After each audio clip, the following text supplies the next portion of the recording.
You're listening to Civic Media. You can tune into any of our live shows on any radio station across the state with the Civic Media app. Find us in your phone's app store and listen anytime, anywhere.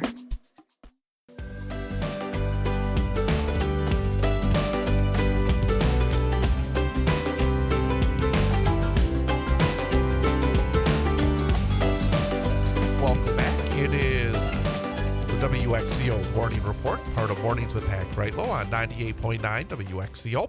I am Chad Holmes, joined again by Ian Welsh. Ian, good morning. Good morning, Chad. First, to start things off this morning, it's really wonderful to talk about a group in a place that does a lot of good work for folks here in our community. And we're here to talk about the Clothes Closet. We have a couple representatives from the Clothes Closet to tell us all about it. We are joined by Sherry Johnson and Terry Hellrood. And Sherry and Terry, glad for you to come on by, and thank you for stopping in. Oh, we're delighted to be here. Thank you. I guess, first of all, to explain your roles within the organization. And Sherry, when we were talking beforehand, and Terry, I'm going to steal one of Terry's little items here, said that basically you're the heart and soul of this operation. Could you talk a little bit about what your role is within the Clothes Closet? I do run the Clothes Closet, and I have 56 volunteers that actually help me out, and it's just wonderful, wonderful cooperation between the people in the community and the people of our three churches that run the Clothes Closet. It's a big organization. That's a lot of people to work with, and we'll talk a little bit more about that. And Terry, what about you? What's your role here with the Clothes Closet? Well, I've been volunteering on and off over the last number of years. The Clothes Closet actually has been around for 11 years, although it's really taken off in size and scope in the last couple of years. And the Clothes Closet itself is called the River of Hope Clothes Closet, and it's housed in the Mount Calvary Lutheran Church building. And currently I'm council president of that, so we try to work together to make sure things run smoothly. One of the aspects that we wanted to talk about here today is something you just said, that this is something that has been growing. It's been more than a decade. Sherry, it has really kind of exploded recently, hasn't it? It has. It has. We went from helping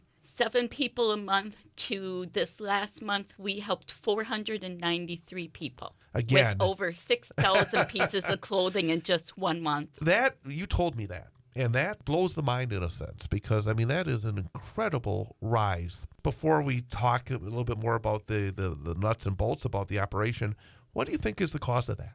There is just such a great need out there. We have had the exposure now to be able to meet that need for the people. We have been putting it out on Facebook and the Generous Hands of Wausau page, word of mouth, and people have been telling other people about us because they come to our Clothes Closet and have such a good experience that they share it with their friends and their families too.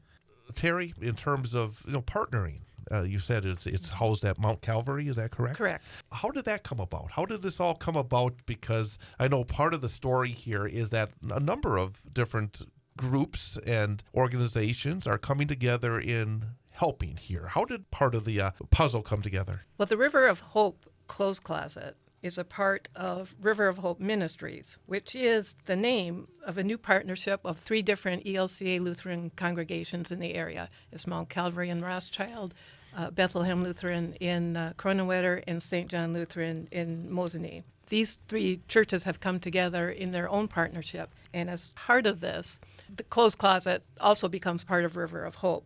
It allowed us to have a bigger volunteer base along with people from the community to grow along with the needs of the community.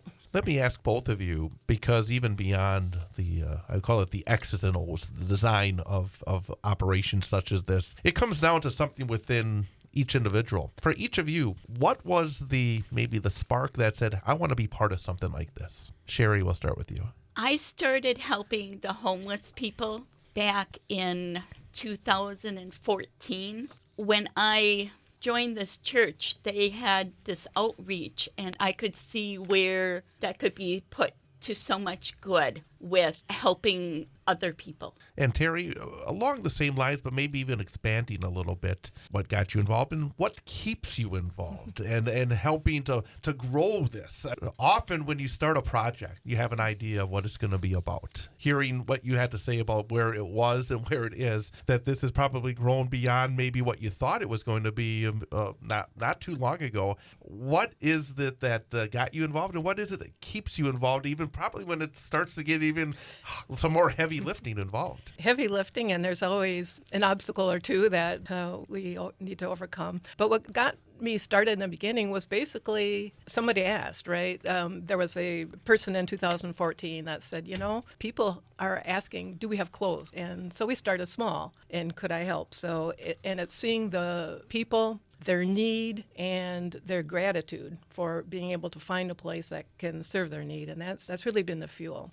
And we were starting serving 50 to 100 people a year, and that's kind of where we were at for most of that time until 2003 seemed to be the year that it just all of a sudden we served 522 people in that year. It's like, what just happened here? Part of it, I imagine, is, like you said, word of mouth. And also, and I think Mayo touched on it when I was talking to you yesterday setting this up, is that sometimes it's not easy to ask, to go in and when you need the help. But it seems as though that there is a welcoming aspect to it. Could you talk a little bit about the importance of folks knowing that, hey, this is something that is there for you, that there's nothing wrong with saying, hey, I may need a little bit of help? Yes, we pride ourselves in making everybody feel very welcomed and very encouraged to use our services. And as I said, it's word of mouth, because then they'll go online and post about their experience, which makes other people feel comfortable in coming. Exactly. Where do you go if you are somebody that would like to explore the opportunities It's here? at 503 Schmidt Avenue, Rothschild, Wisconsin. You can park in front of the church, and there's a closed closet entrance. So the closed closet is right at the church. It's right inside the church building, yes. And we will come back and have more with Sherry Johnson and Terry Hellrood from the River of Hope and the Clothes Closet. And again, really, really good stuff indeed in terms of helping others within our community. So we'll get more information on how you can either be a volunteer, a donor, or use the services of River of Hope and the Clothes Closet at 722. Got a top of the hour news update coming up, and then more of Mornings with Pat Kreitlow here on 98.9 WXCO.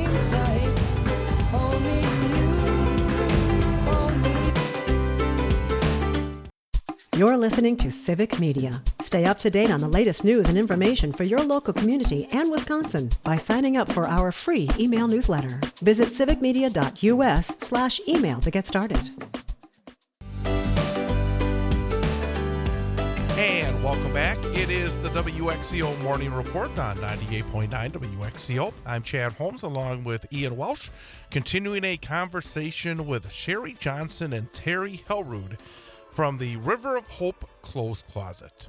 What else do people need to know about this? Because it just sounds like, man, it's amazing. Again, those numbers kind of stick with me. That the idea that so many people are out there that are in need. And these are people that are living their lives with their families. What have you learned within our human neighbors and within your church, which is, again, trying to spread, I think, goodness in our communities? What have each of you found that would be able to maybe paint a picture of what the Clothes Closet means to both you and the community as well? Especially right before school started, we were so busy this year. Just people struggling to put clothing on their children for going back to school. It was so good to be able to help them out. We also help fire victims. We help women's shelters, nursing home, and the houseless population. We help foster parents, and we also help the orphan train. So there are so many ways that we can help, and we can do this all by the generosity of people's donations. That is wonderful. People have been so generous with their donations from our community and our 3 churches. It is wonderful. We also do have to sort and size and hang up all those clothes. So if anybody ever has any time to come and volunteer, we have work Mondays from 10 until 4 that you can just pop in. If you can pop in for an hour, that's great. If you can stay longer, that's great too. And help us sort those clothes and put them out for the people.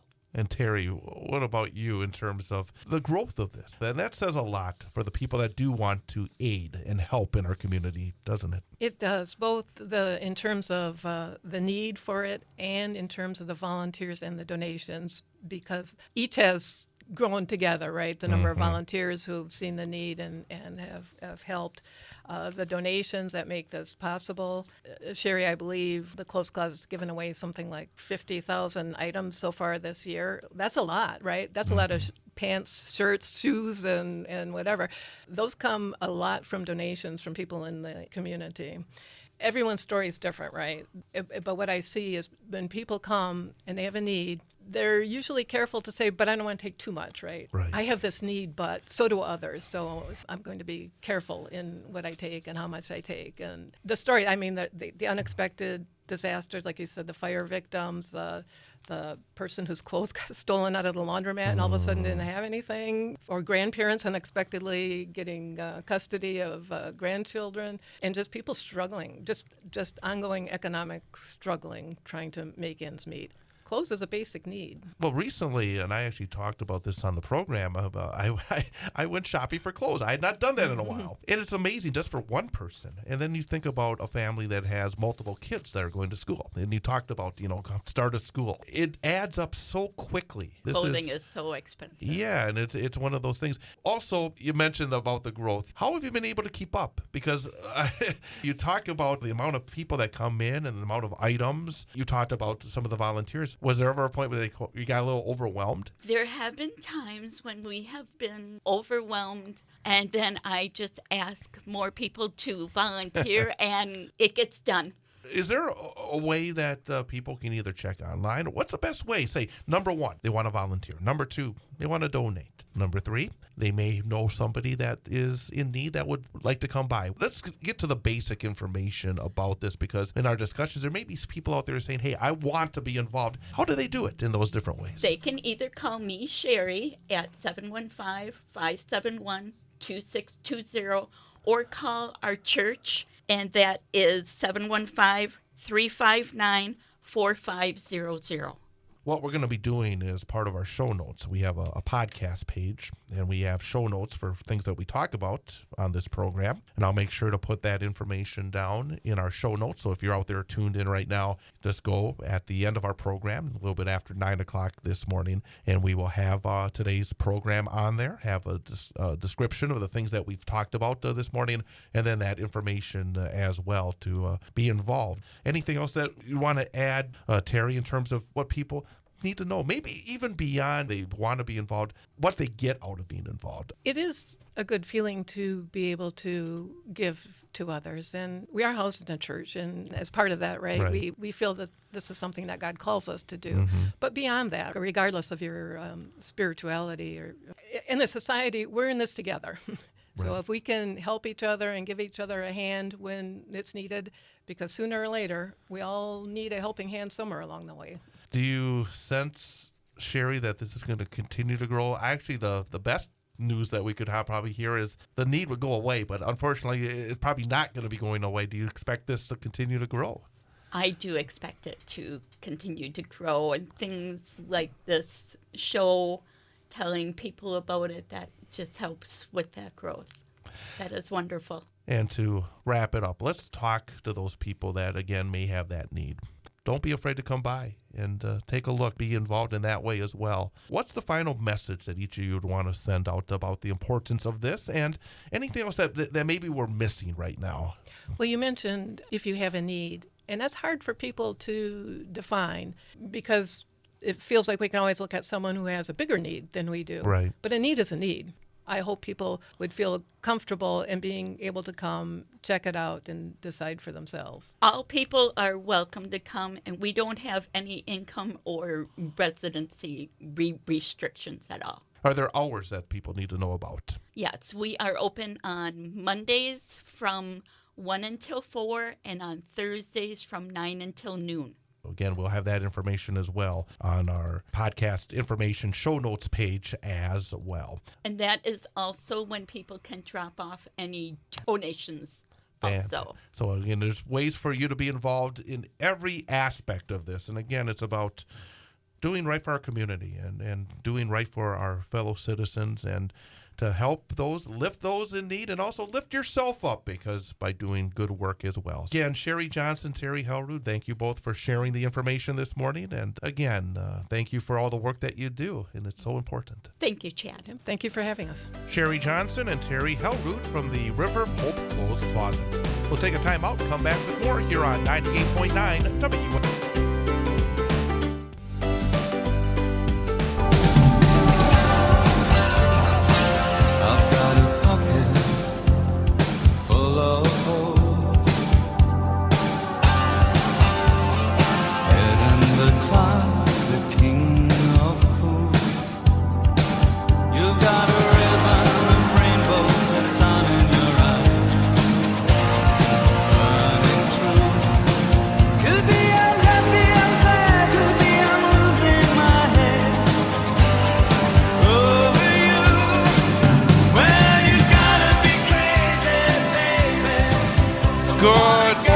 Everyone, and welcome back. It is the WXCO Morning Report, part of Mornings with Pat Kreitlow here on 98.9 WXCO, online at WXCO.FM, mobile devices and Alexa by searching WXCO, and on the Civic Media app. The time is 7:53, another mild start here in north central Wisconsin at our studios at the corner of Washington Street and North 3rd Street in downtown Wausau.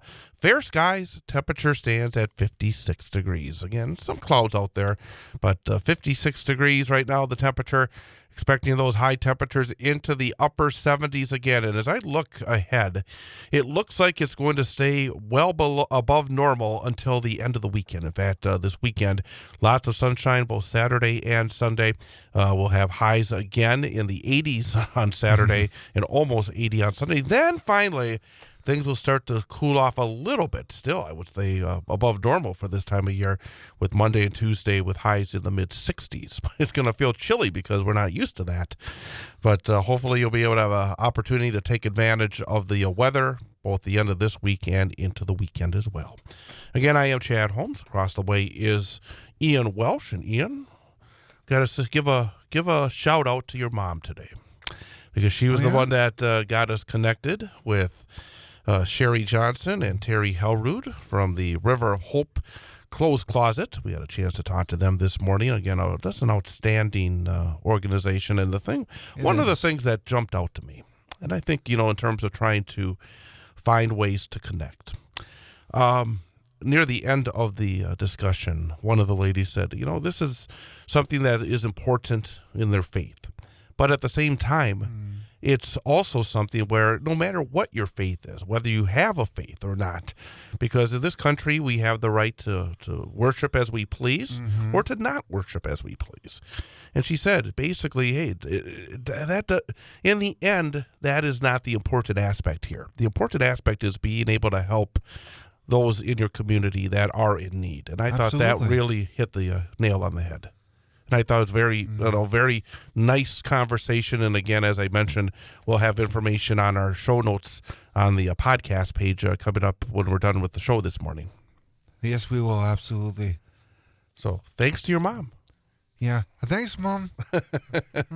What we like to see. We like to have, and folks out there, if you are part of an organization, if you're part of a group, if you know of an organization or a group, or if you know of somebody that should be talked to because they're doing something that is good in our community, reach out to us. We would love to be able to spread some of the good news as well as talk about some of the things that gets under the skin as well. We really would. But there are, and the thing about it, and as well as anybody, there's a lot of either organizations or groups or people that really are doing the good.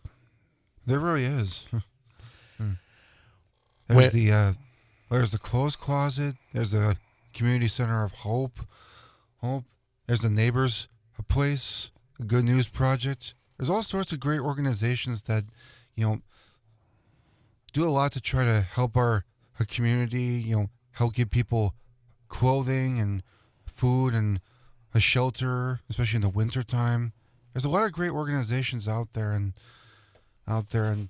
talking about events like the Closed Closet, it really draws much needed attention to get the word out and get more people involved in organizations like this.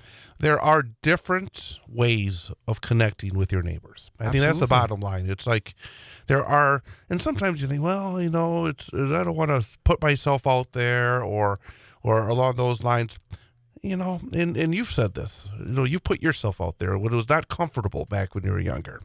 And it helped you a lot joining these theatrical groups and putting yourself out there, easy. Meeting other people and making connections. That's what life is about, making connections. Absolutely. It wasn't easy. Once I got involved in a theater, I met a group of people who I shared a lot of the, same interests as I did, and I got to know them better, and they shared their stories, and that brought us all closer together. And just all these different people with these different talents, they come together and put on these shows, and it just creates a wonderful piece of art, and we get to share that with others in the community and inspire them to join a theater as well. Whether it's on stage or backstage, there are no small parts in theater. And also that can just be expanded to anything in your life. It doesn't have to be theater. It can be something else that you find that passion for, to connect with other people. So again, that's one aspect we try to highlight here on the WXCO Morning Report as well. Indeed. And real quickly, you have a little more than a minute to go for this hour for the Civic Media Go for the Green and Gold multi-state text-to-win contest. The first of 7 chances to win, or a chance to qualify for the drawing at the end of today for $200 cash and gold jewelry, and also to be part of the grand prize drawing for 2 club-level indoor seats to Green Bay versus Minnesota on November 23rd, plus a gas card to get you to the game, $1,550 value. To open up that Civic Media app, pick out the WXCO part of the app, hit the text button, and send CHEER, CHEER. CHEER is our keyword for the next less than a minute. So hurry, get there, hurry, CHEER, in order for your chance to qualify for the drawing today and for the grand prize. And of course, you'll have 6 more chances, and we'll talk more about that as well. So we'll be back at 8:22 with another edition of the WXCO Morning Report with Ian Welsh. I'm Chad Holmes here on 98.9 WXCO. All is quiet on New Year's Day. The world is wild, it's underway.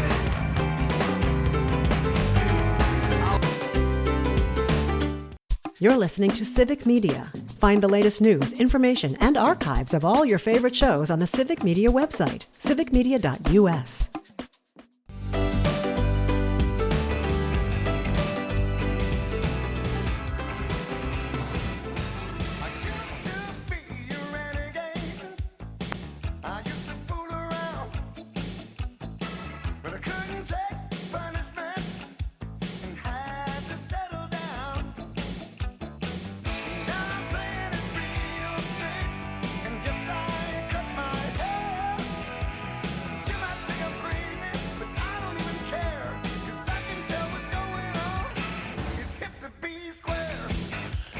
And welcome back. It is the WXCO Morning Report, part of Mornings with Pat Kreitlow here on 98.9 WXCO, WXCO.FM, mobile devices, and Alexa by searching WXCO, and on the Civic Media app.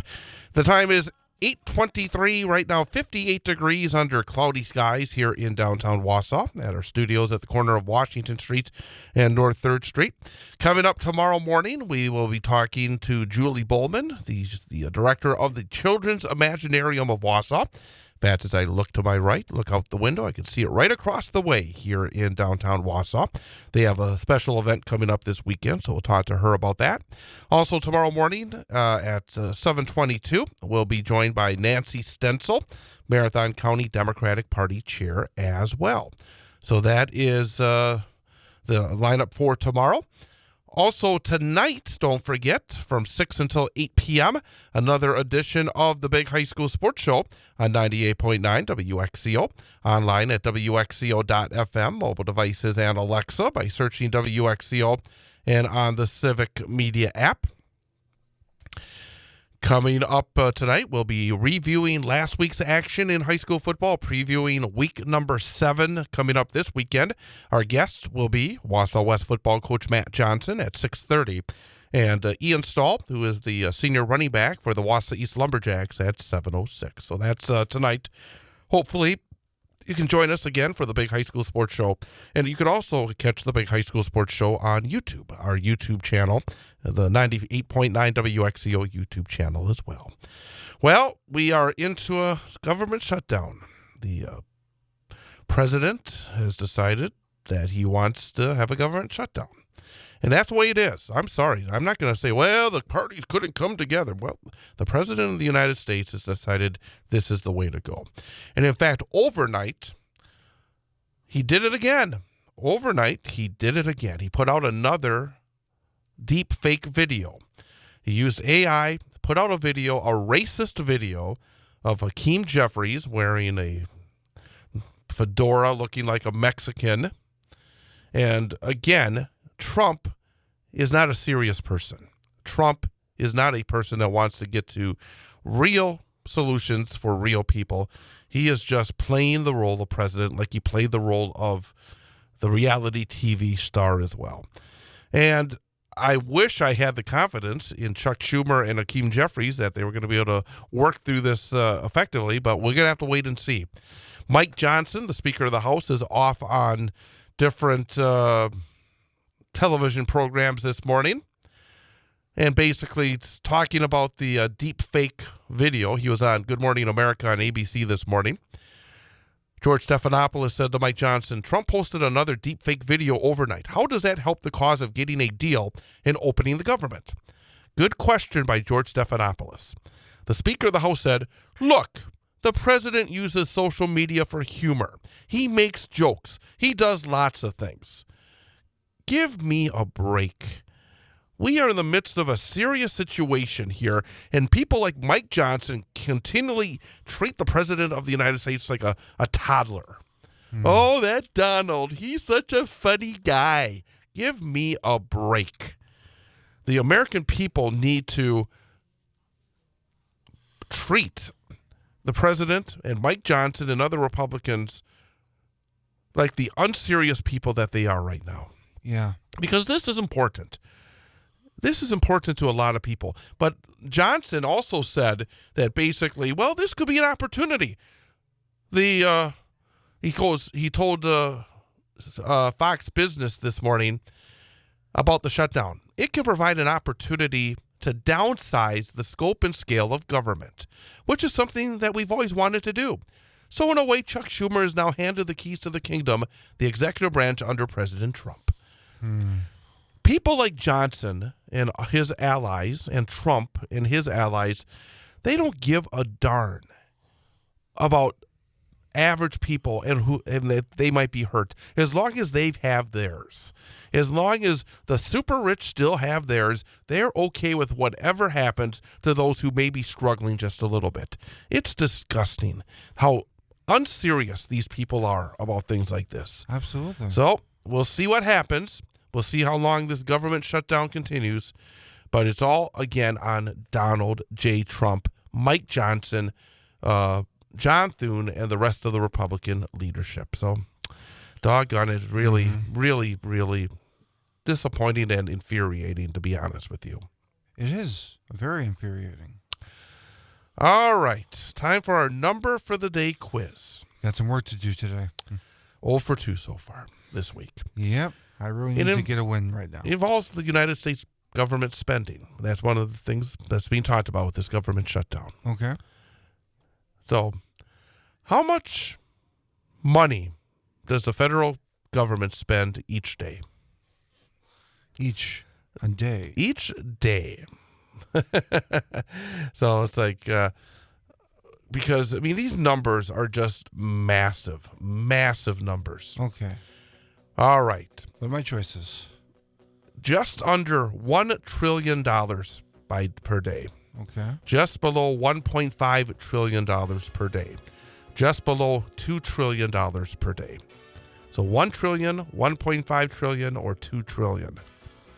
Federal spending by day. I can't believe I'm going to say this, but I'm going to guess 1.5 trillion is my final answer. The federal government spends per day just under $2 trillion. Really? The biggest number. 0 for 3. Man, You got some work to do. I really The pressure is on tomorrow. I really need to focus. But we'll see you then. Let's see you later, Chet. Again, Julie Bowman from the Children's Imaginarium and Nancy Stencil from the Marathon County Democratic Party joining us tomorrow. Big news in the 7th Congressional District from Pat Kreitlow coming up next on WXCO. The national news cycle never stops, but it can be hard to find news about your local community. Civic Media is dedicated to providing quality local and state news coverage across Wisconsin. With the Civic Media app, you can get notifications about local stories that matter to you and your community. Find the free Civic Media app in your phone's app store and choose notifications from the menu to tell us what kind of news you want to hear about.